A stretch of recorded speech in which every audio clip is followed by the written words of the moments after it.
Hello, I'm Stephen, and I'm beaming to you live from the Prop Store Entertainment Memorabilia live auction preview exhibition. And what an auction we have lined up for you. We're going to give you a taste of some of the film and TV content that we have coming up today. And over the next week or two, we'll be covering some of the music content. It's 1,800 lots going under the hammer over 4 days, from November the 14th to the 17th.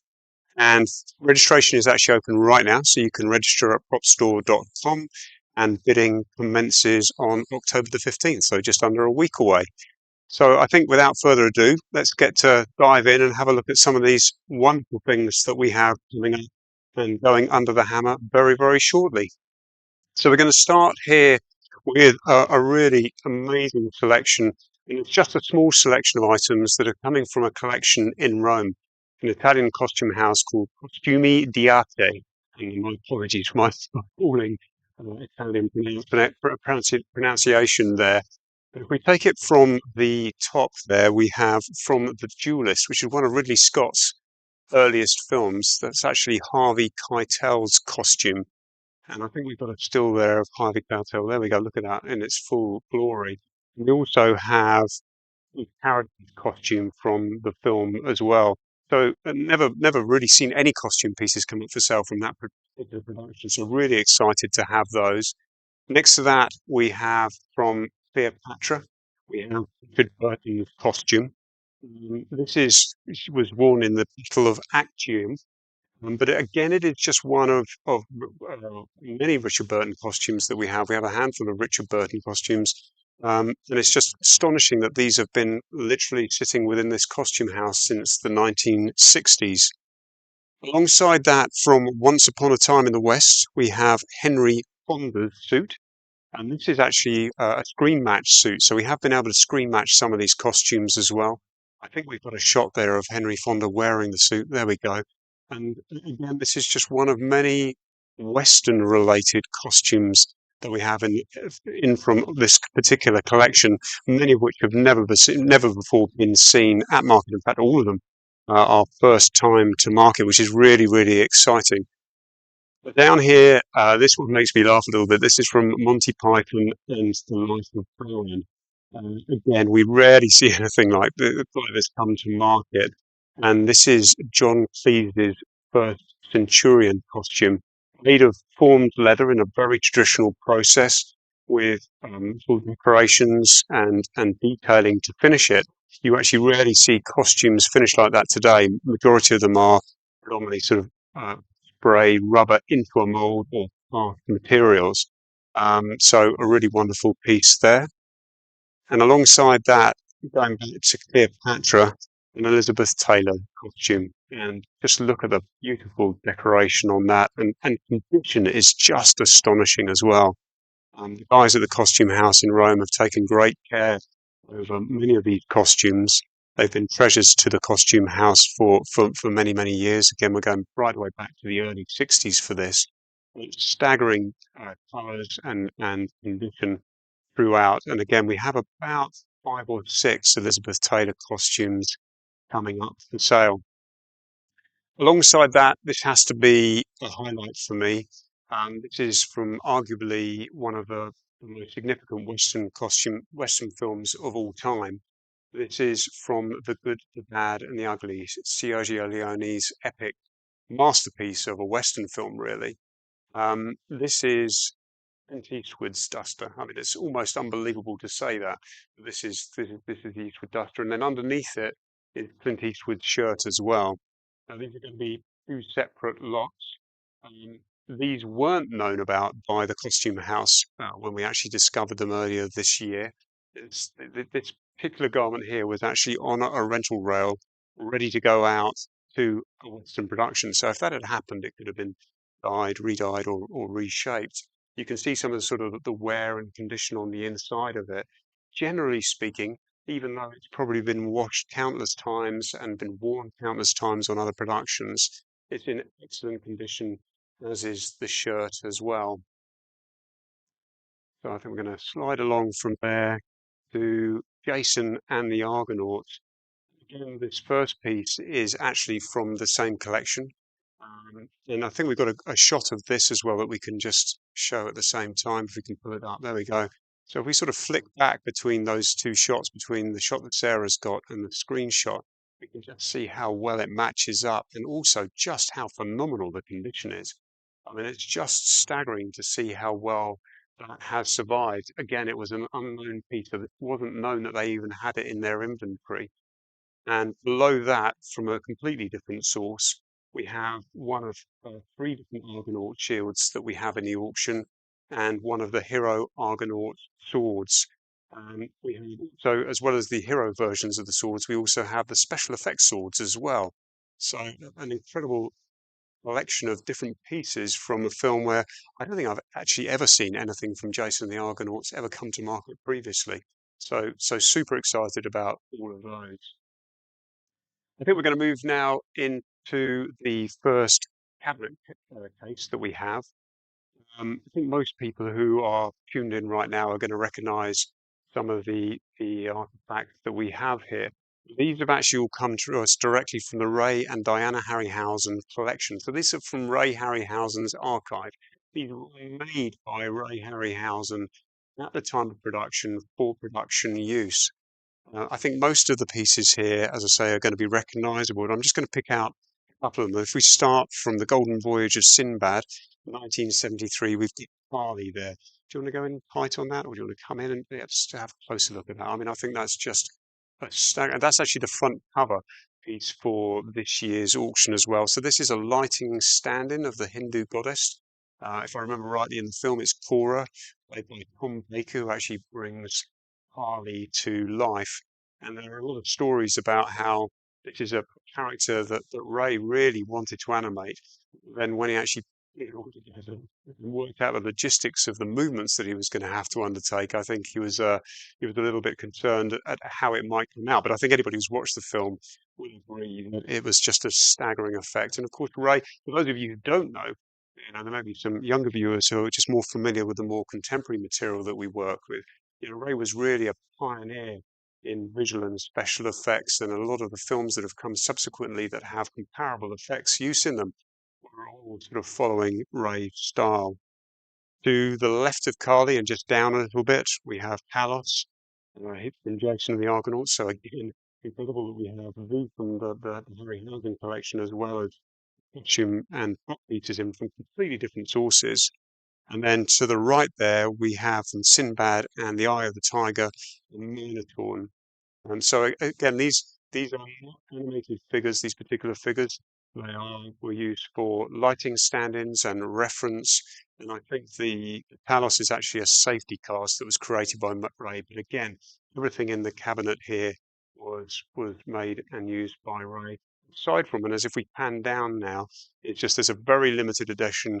Or sorry, I should say that these skeleton warriors were produced as a very limited edition and then gifted to Ray as his personal set.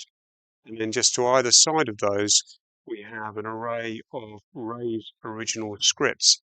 And a number of these have hand annotations in Ray's hand. There we go. We're just looking at some of the notes there in the side, written in hand by hand in pencil by the looks of it. And so really documenting sort of the changes, what's going on with Ray's mind at the time when they're going through and doing script reviews. And some of the scripts also have some storyboards in there as well, as we're just showing you on the screen at the moment. Amazing. I mean, we just love working with the Harryhausen Foundation. They are wonderful people. They're all about the preservation of these artifacts, and they're only selling this limited number of items specifically to help fund and raise funds for the continuation of the archive, essentially. Okay, we're going to move across now to the bottom of the next cabinet. With some pieces there from Red to War. We've also got right in behind the Starbug there, or to the right of the Starbug, we have from the Dark Crystal. So that is actually an original hand-painted, it's very, very comparable to the final art.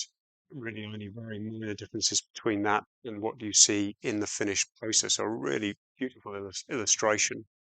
And then, Sarah, if you want to come up from there, we're just going to have a look at a couple of shelves of Harry Potter.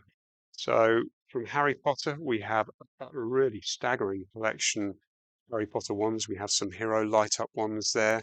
We also have Harry's hero wooden wand and Draco's hero wooden wand from the first two films.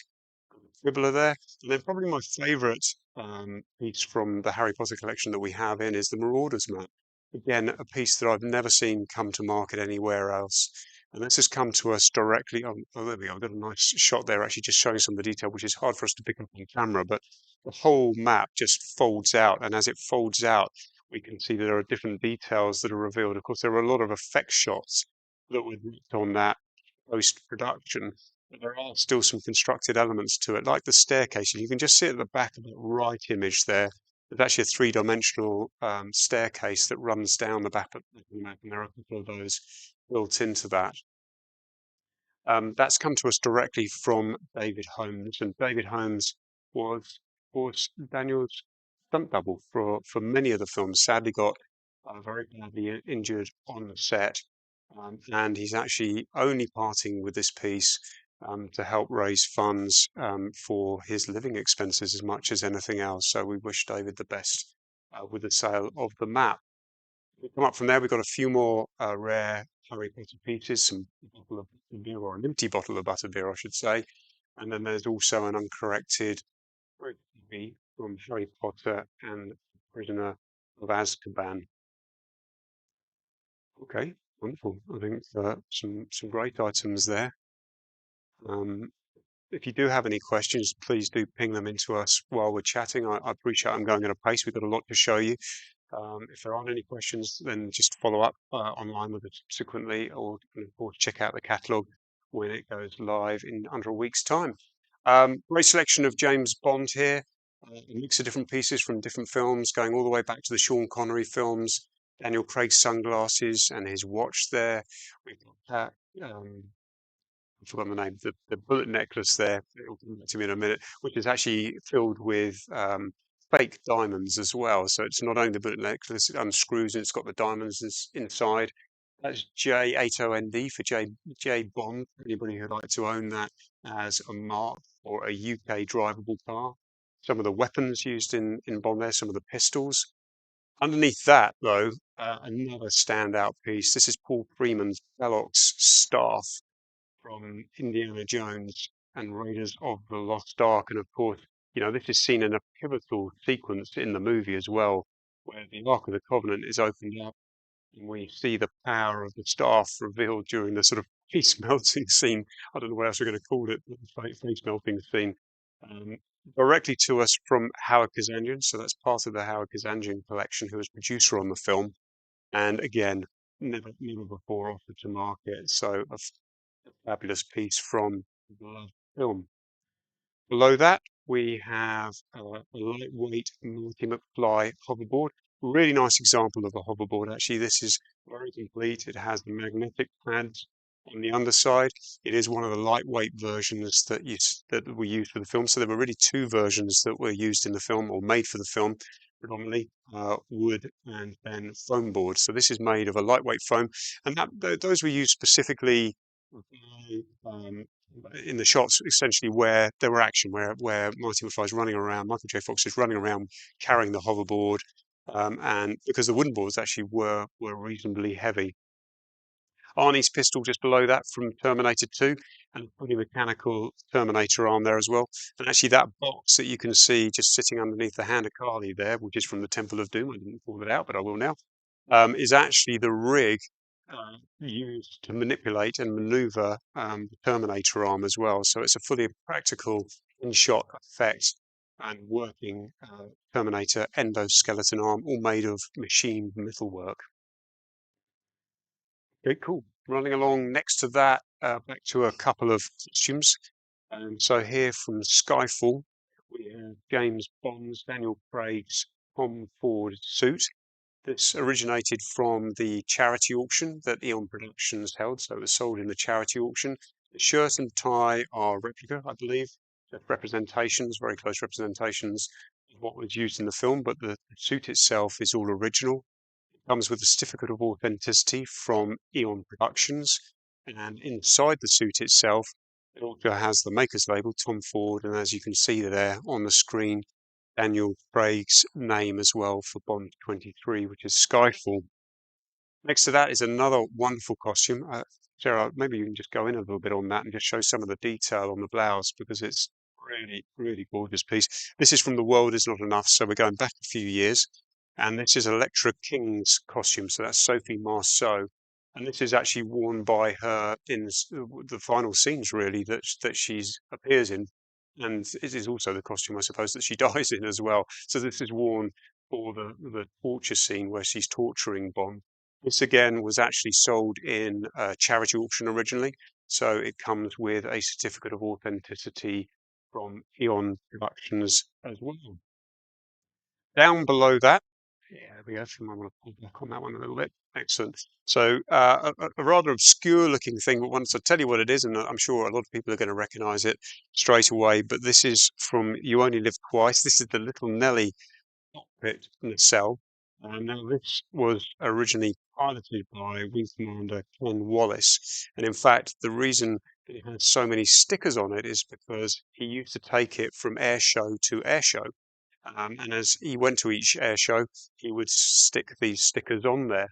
Um, I think at some point in time, unfortunately, Little Nelly was actually crashed, and so this was removed from the original gyrocopter, and a replacement was fitted, and so that is where this has now become available. And actually, some of the missiles that we were looking at earlier on in the James Bond case also feature from the Little Nelly vehicles too. Okay, so we're going to go up onto this. I hope everybody's keeping up with me. Face okay? Yeah, all right. Right, excellent. So we've got some great collection of costumes here from different consigners. So of course we have a Hellboy costume there on the left-hand side. It's actually really rare to see that a grenade belt. Very, very few of those made for production. And I think the belt that is actually holding up his trousers, so the trouser belt, if you like, which has the buckle on it, that's one of the only, or maybe the only original buckle, sorry, the original belt rig that was actually sold by production, post-production. So there was a sale of a lot of these assets, and that's where these originated from. But really great display there. Next to that is the Kurgan from Highlander. Now we've had various examples of the Kurgan previously, this is the number one hero costume. So this is the full hero outfit. The body armor there is made of fiberglass with resin powder, sorry, with brass powder embedded within it. So it gives a slight sort of metallic sheen to it. You've got snake skin covered gauntlets there, which we can screen match. If you can just zoom in on the belly section, actually, you can see that there's a slot in right in on the belly there. That's actually was used for an effect shot where Ramirez thinks that he's pretty much taken the curtain down as he stabs him through the belly. And on the insides of that, there's actually the remains of a blood pack still, amazingly, after all these years, just the foam remnants with some blood stains in there as well. But I love the helmet. I mean, just shoot up on the helmet there. The helmet on this thing is just epic. You're not going to pick it up on camera here, but it's all leather lined on the inside. The ears are actually tapped out, tiny little holes drilled into it, because of course some of the scenes where Logan's wearing this costume are on horseback, and so to allow him to be able to hear, they actually tap those out. I think if we come down in front of that, from Shaun of the Dead, we've got a couple of great costume pieces there. We've got Shaun's his screen match shirt and tie. And then we've got Ed's very bloodied I Got Wood t-shirt. And then down below that, and we've had a bunch of stuff from Shaun of the Dead. We actually did an auction for Shaun of the Dead many, many, many years ago, soon after the film came out. It's one of Shaun's cricket bats, and we have never had a cricket bat before. It's a foam rubber version, so it's a lightweight action version. But we also had matched that from the garden scene where they're killing the zombies in the back garden. We have Ed's spade as well, which is just epic to see those all together. We've got Vigo's costume from Ghostbusters 2, which I think is screen matched. And this is obviously Vigo comes to life in the painting. He's seen in all his glory in the painting and then steps out of the painting. Wonderful to see this to come to market. And then next to that, we're on to the horror cabinet. And for those of you who know me really well, Very, very rarely watch any horror films, so I don't have a great deal to say about the horror things. I'm sorry about that. But we have got some really noteworthy pieces in there, and I think the one major piece there that we should call out is the Scream One ghost face mask. And I think we just do you want to just walk into it, Sarah, and just get tight up on that. And this is the one that, of course, Henry Winkler actually cuts up on screen. It's originated from Henry Winkler directly. It's been signed by him, and he was gifted it at the end of production by the prop and costume department. So great provenance with that from the very first film, a really staggering piece there. Alongside that, we've got some wonderful Freddy Krueger pieces, instantly recognisable from the stripes and the hat there.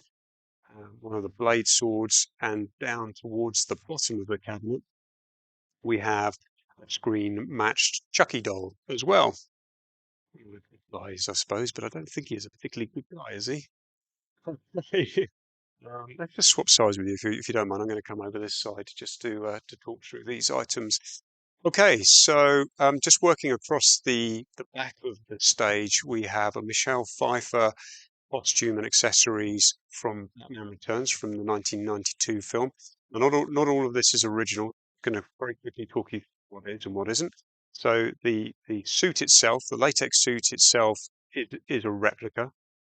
The side stitching on the outside actually came off original suit. So all of the stitching that you can see running across here is original. The quartet here is also original as well. That's marked on the inside of it. Krisher, I think it is, which was one of the stunt people who doubled for Michelle Pfeiffer for some of the action sequences. And then the cowl is original as well. Um, this is what you'd consider a later stage cowl, because as she becomes more battle damaged and war torn, you see some of the hair starting to protrude out the sides and the back of the cowl, and there's more tears on it. It's really interesting to me actually with this, just to see how green this is. We've had a couple of ball sets previously which have been really quite black. This one's quite green. And you, again, you're not going to pick this up on camera, but under the light, you can actually see there's some real green hues there on the cowl as well at the same time. So something that I wasn't really familiar with previously. And again, you can't quite see this because it's behind the cowl in front there from Batman Forever, the Val Kilmer cowl. The boots are original as well. They are stunt boots, so they're flattened boots to allow for some of the stunt work and the stunt action. Next to that, we have Batman, 1992 again. So this is a Michael Keaton suit. The design, of course, and the sculpt for Batman Returns changed. So most noticeably, I think, was the call out by Tim Burton to try and move away from the sort of more organic look, the sort of muscle chest that was designed by Bob Ringwood in the first film, and then went to a more sort of mechanical approach for it for Batman Returns. And the cowl is also a different sculpt. It's much harder to be able to determine without having two of them together, but it is actually a different sculpt for the second film as well. I think this is one of the best examples we've seen of a Michael Keaton return suit come to market. What's especially nice about it is just the condition of the cloak. The cape itself is still really mobile and flexible. There are some replica components to that as well. I'm not going to call them all out right now. Please check the full catalogue to get the full listing and the breakdown. Next door to that, we've got a villain. So rather than the hero, we've got a villain here. And this is, of course, William Dafoe's costume, the Green Goblin from Sam Raimi's Spider-Man. So this is from the first Spider-Man film. There's actually quite a huge amount of controversy about this when the first images of the Green Goblin were released, because throughout the lore of the Green Goblin and throughout the comic book history, the Green Goblin was always a creature, so it was sort of everybody was expecting there to be a creature mask. But actually, I think this really won through. I mean, I think it's a fantastic design. The suit is labelled on the inside William Dafoe, so it's a hero suit. And then the helmet is a fully mechanical helmet. It is missing some components to the back of it, I believe. But I think we've got a shot of the inside of it. Yeah, there we go, that we can show you. And that just shows the degree of the mechanics and the electronics that have gone into this. And we were studying this the other day, actually, with Adam Savage from Tested, who came in, and we were trying to work out exactly what all the functionality does. the electronics in it remain untested. It certainly looks as though the eye should light up. It looks like there's also an illumination set, a lighting set for the mouth. In the film, you can see the Willem Dafoe's mouth actually moving, and then you can see him talking. So maybe for that, there was probably a fan in there at some point as well. But I mean, it's just such an impressive looking costume. And it's really the helmet that finishes it off. I mean, I think if you just had the helmet, it would be an amazing piece. But to see the suit there together, again, I've never seen a set like this ever come to market previously. Down below that, from Back to the Future 2, we have Marty McFly's resizing jacket. And this is actually a screen match jacket. Its condition now is rather delicate. It is in quite fragile condition. That's why it's been very safely situated on this padded form to support it. It is something that needs to be handled with care. A really, really recognizable piece from a hugely loved film, worn by Michael J. Fox, of course. Towering up above the Nike jacket there, we have probably the most famous movie villain of all time. This is Darth Vader. Did I need to say this is Darth Vader? Maybe not. This is Darth Vader. Now, this is a touring suit. So this was made by Don Beast and his wife Anna for 20th Century Fox.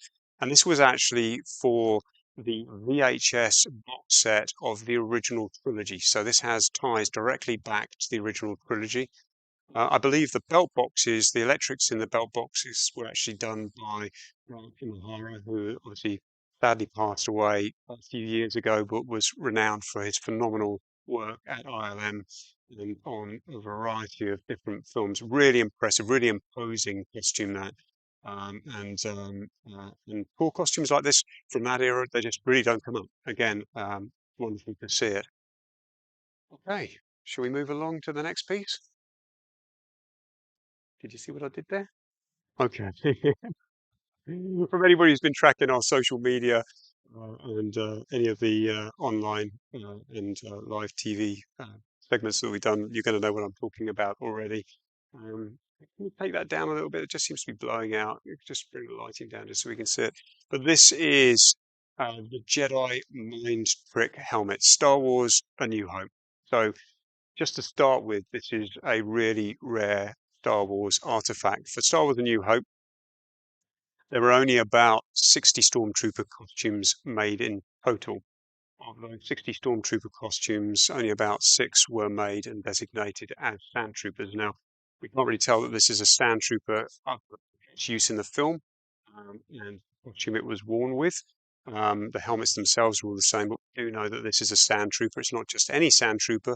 This is one of the Sandtroopers that stopped Obi-Wan Kenobi, Luke Skywalker, and the 2 droids, and essentially had the mind trick played upon him, the Jedi mind trick by Obi-Wan Kenobi, um, and who told him that these aren't droids that you're looking for. And this is the Stormtrooper that then says that famous line, "Move along," and allows them forward.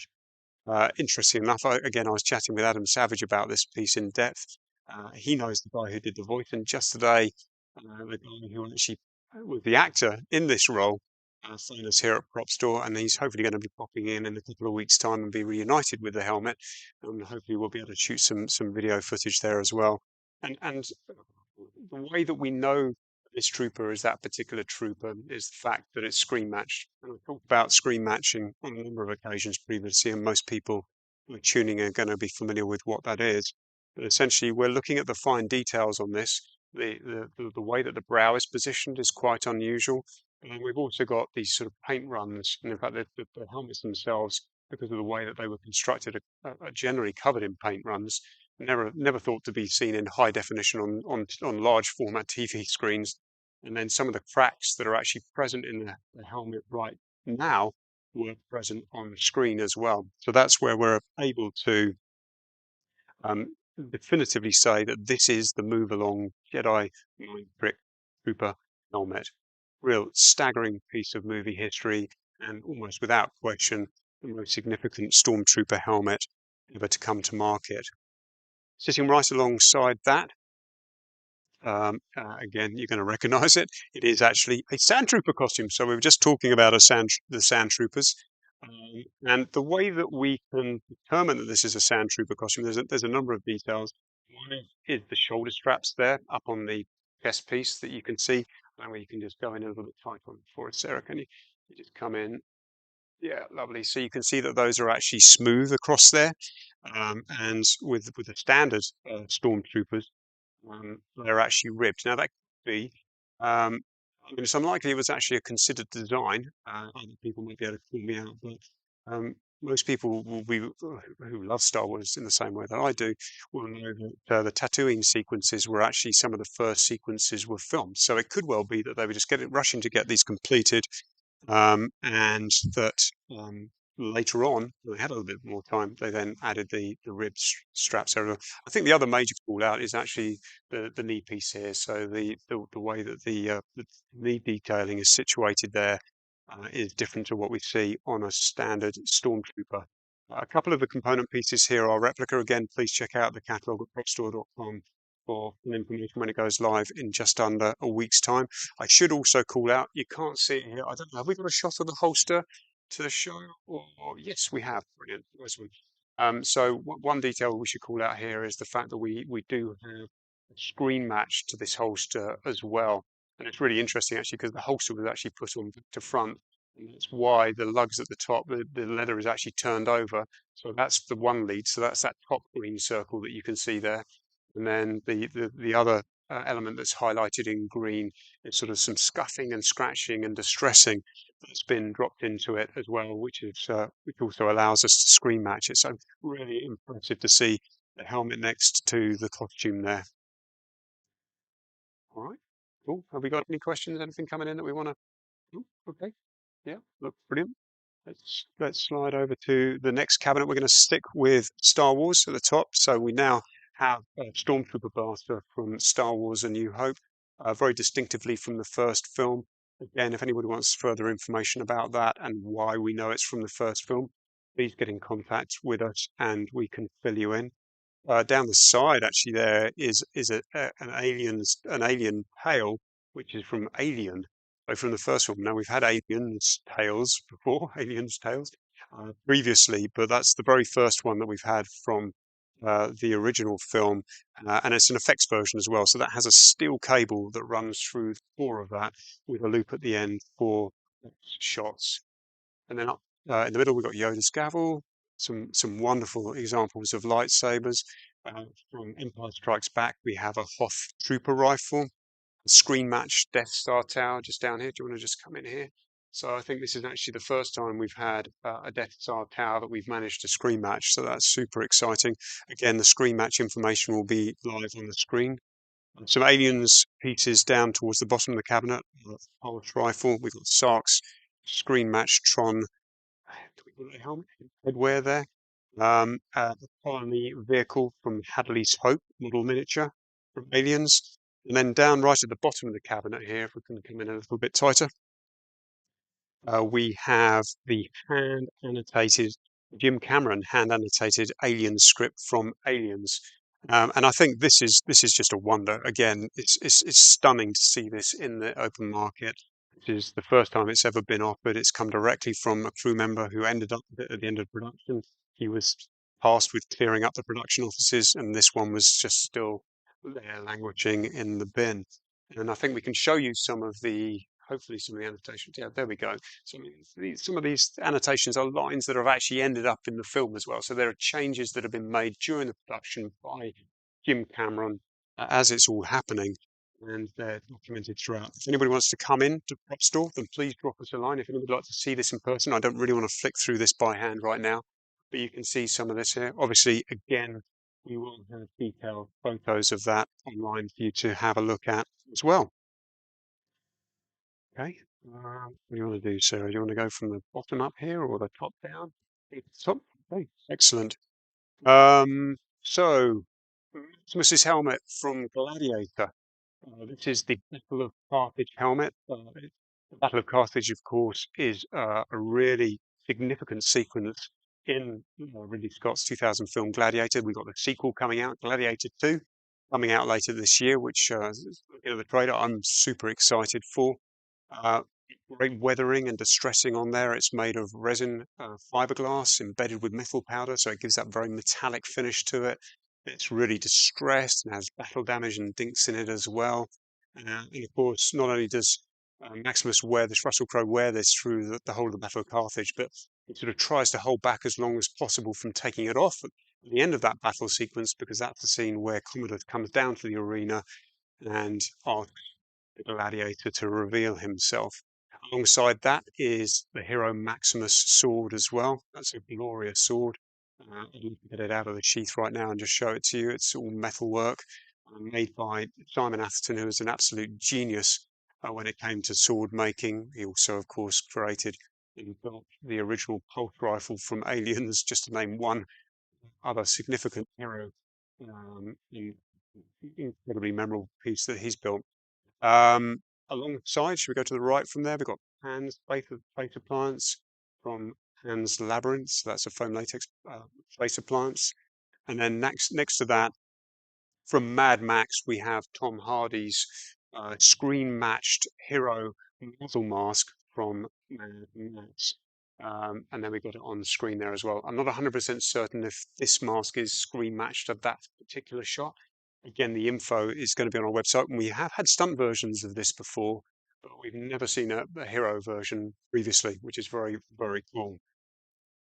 Now, down below that is probably and unexpectedly outside of Star Wars content, because most of you know that I'm a pretty major Star Wars fan.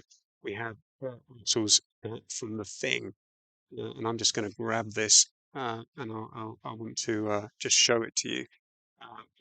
And yes, it really is Kurt Russell's hat from The Thing.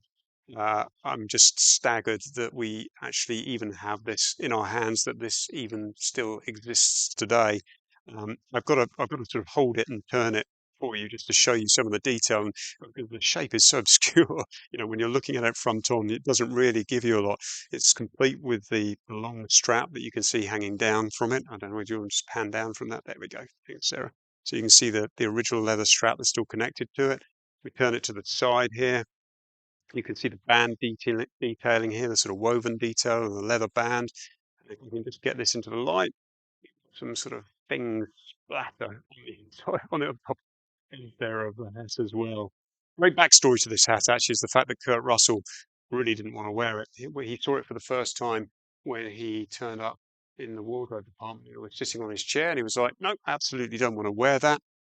And he was told at that point that John Carpenter had already shot some establishing scenes with it, so he had to wear it. Of course, he then wears it for through the majority of the film.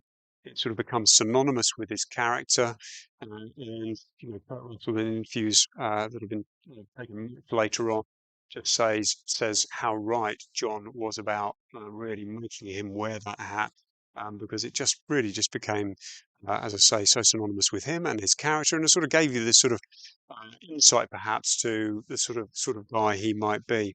And this was gifted by Kurt Russell to a friend who was on the production, and this has come from that family. So it really, the direct lineage right the way back to Kurt Russell. So an astonishing artifact from the thing we very, very rarely see. I don't think I've ever seen, maybe one other costume piece, perhaps that, but nothing as distinctive as this. So wonderful, wonderful piece. Check out the full listing and write up on our website when it becomes available. Um, Down below there, we have some items from Troy. So we have Brad Pitt's helmet. I think that's designated hero or number two on the inside of that. Brad Pitt's shield, and then also one of Brad Pitt's sword. Next to that, we have from Princess Bride. We have a couple of items, and this is Count Rugen's green match machine gun. We rarely get anything significant from the Princess Bride. Right behind that, we have the Dead Pirate Robert's mask as well. Um, just amazing to see those two things come in and be offered together at the same time from two entirely different sources. Um, a loved film by so many people, and very, very significant pieces to be offering. Next to that, we have Tom Hanks's hat, Forrest Gump's hat, the Bob Gump Screen Match hat from Forrest Gump. Uh, Great thing about this is actually it screen matches twice. So not only when he's being interviewed, he's on the outset of his run, and then when Jenny is flicking through her scrapbook later on in the film, excuse me, sorry, my voice is getting a little bit hoarse. We actually see it again for a second time. So it's a double screen match on that in two completely separate scenes. And I mean, I think Forrest Gump is such an emotive movie. There's a lot of love for that film, that's for sure. Okay, you all right there, Sarah? How you doing on the knees down there? You all right to stay down there for a little bit more? Okay, at the bottom of the case here, we have a case full of rather scary looking gremlins. A shout out to the one front and center there. This is Gremlins 1, the gremlin puppet from the very first film, conceived and designed by Chris Wallace. Um, Again, incredibly rare to see anything from the first movie come to market. We've actually been lucky enough to work with Rick Baker, who designed and created the gremlin puppets for the second film, and you can see an array of those sitting behind it. This particular fellow is just astonishing. Now, it was in reasonably poor condition. It has been restored, had some sympathetic restoration by Spina and his wonderful team. I mean, wow. I mean, just look at that. Can you get in on that a little bit tighter? Can you lighten the shot up a little bit as well? It's just a little bit on the dark side, isn't it? I don't know whether we can just bring out some of the colours on there at all, if that's possible. Yeah, look at that. Wow. I just love that. The paintwork on that, finishing on it is just astonishing. Thanks, Sarah. Okay, and I think we'll just move up the cabinet there. Maybe Mars attacks. If you can, yeah, how are we doing? Can you get there? Nice one, excellent. So this is actually one of the stop motion puppets that were originally created for Mars attacks. So that means that this has a fully machined, I think it's a steel or aluminum, I'm not 100% certain, armature on the inside of it as well. This was originally sold by Warner Brothers directly to market. They used to have their own auction site going back 15, 20 years ago. So this comes with a Warner Brothers certificate of authenticity as well. Next to that, we've got Jack Sparrow's hat. We've got a wonderful looking Fraggle. Yes, he's looking a little sorry for himself right there at the moment, isn't he? He's like, what am I doing here? And this Fraggle we can actually screen match as well. He's one of the background characters. Obviously, it's a puppet character, but he actually turns up in a number of the different episodes, and he can always be spotted because his eyes are a little bit bog-eyed actually, and yeah, you can probably see it a little bit there in the shot that we've got. It means that we can pick him out in a variety of different episodes. Um, Above there, we've got from Guardians of the Galaxy, we've got a standing group mask. So that was actually worn by an actor to help with the eye line. So it has a little sort of armature on the back of it, on the inside of it, that allows to be worn during filming. Next to that, from Thor 1, we have the stunt Thor Mjolnir. So is that right? Mjolnir? I think that's about right. Struggle with getting the pronunciation right on that. It has a really great runic sort of detailing around the top of it. Um, and then alongside that, we have a Slim puppet, the character Slim from Thunderbirds. And let's just call out what is an original and what's replica there. We've got the head is an original head and the hands are original hands. And again, if you go onto the website, crossover.com, once the catalog's launched, you'll be able to get shots of the inside of the head where you can see all the mechanics. The back of the head's held on with magnets, and then the costume pieces itself are actually replica components. And I think just before we move off this cabinet, we should also call out the ambulance or crab logger. So this was actually used as two different vehicles in Thunderbirds and Captain Scarlet. And again, vehicles from that TV show are almost impossible to find these days. So it's really exciting for us to handle one of those. Along from there, we're going to yes, there we go, Paddington Bear. So we've got a selection of items from Paddington 1 and Paddington 2. I don't know, actually, if you want to just come in a little bit tighter for us here, Sarah, because we're gonna have a look at these pieces to start with. So the first piece is Paddington's duffel coat. Now, it's really interesting to see these items because this is sort of gives us a true insight into the crossover between physical and digital effects. Of course, what I'm holding here is a physical artifact. So this is the coat. Now, it originates in the film as being one of the coats worn by the Brown family, one of the children, and it gets, of course, gifted to Paddington. And then when Paddington is wearing it, it's going to become a digital asset. But then there will be other shots where perhaps Paddington is, within an environment where the coat also might need to be seen hanging on the back of the chair or hanging on a clothes peg. So that would save the rendering of that if they're using the digital asset itself. This particular costume piece was donated by the production company Studio Canal to UNICEF.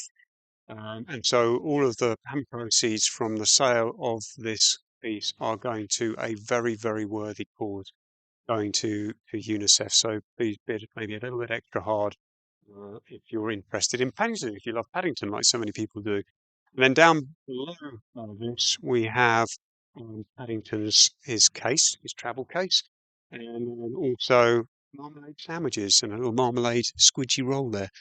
This is quite interesting as well. So what we're talking about the interaction. So I'll just get this on camera for you. Spin it that way. There we go. Of digital assets and physical assets. This marmalade sandwich, Coast marmalade sandwich, actually has a mounting point there. So that's where a mounting rod would be fitted into this, and that would allow this to perhaps be appeared into shot, perhaps, or just position him in shot for eye line for use for other actors to use as reference. So this little selection here is one lot from Paddington 2, and then the coat from Paddington, the first film. Those encounters of the third kind, we have one of the aliens. Here we have Marty McFly's radiation suit from Back to the Future. We have a wonderful mini-me costume there on a display stand from Goldmember. And I think the last thing that we're going to talk to you about is this. I think it's probably physically one of the most impressive pieces that we have in the auction. I'm just going to stand alongside it so you can actually just get the true scale. As you can see, it's a whopper. This, of course, is a power loader from Aliens. It's actually made of flat form plastic, so it's reasonably lightweight. One of the reasons that it had to be made reasonably lightweight is because Sigourney Weaver, when she was acting in the suit, if you want, in the power loader, there was actually somebody positioned directly behind her who would have puppeteered the suit, the arms of it, through these apertures here. So it has to be super lightweight, has to be really malleable for somebody to actually be able to do that in camera. Yeah, I don't know what else to say about it. I mean, it's just astonishing that this exists, really. I think Jim Cameron still has in his collection a complete power loader. I've never seen any elements of a power loader in private hands previously, except for me. Many, many years ago, I used to have a miniature flamethrower off the miniature, and of course, this was made in miniature as well as full scale as well. But truly impressive Aliens piece of hardware there. I love it. And the paintwork on it is just astonishing. It has gone through some stages of restoration, so not all of the paintwork is original, so it's not possible for us to screen match this because of that. But other than that, it's in wonderful condition. There's a little bit of cracking and on some of the detailing on the top, but it's a really, really astonishing piece. I think that sort of ends the tour, doesn't it? Yeah. I mean, you might as well stay right there, Sarah. I think there's no point for us to go any further. So what haven't I covered? I've given you the dates. So it's October the 14th to the 17th is when the live auction actually takes place. 2 days live at after in Piccadilly in London, and then the second 2 days are online bidding only. There is a live auction here, so you can also bid on the phone for that day as well. Day two of the auction is music. We have an incredible array of music material in this year's auction. I'm not going to speak about that today, but we will be doing some videos and releasing more information about that very shortly. So please check out the website at propstore.com. If you have any questions, please email them in to us. If you want more information about anything, if you want to arrange a one-to-one Zoom, we can schedule those with you as well. The preview exhibition here at Prop Store is open as of Monday. So if you'd like to come down, bring family, have a look around, talk to the experts, you're more than welcome to do that as well. I think that's about it, isn't it? Anything else? Yeah, I think I'm going to sign off. And so thank you very much for watching. I hope that some of this has been informative, that you've enjoyed it. I think the collection that we have this year is one of the best that we've ever brought to market. Maybe I say that every year, but I really, some of the things that we have in this year's auction are just mind blowing. Thank you very much for tuning in.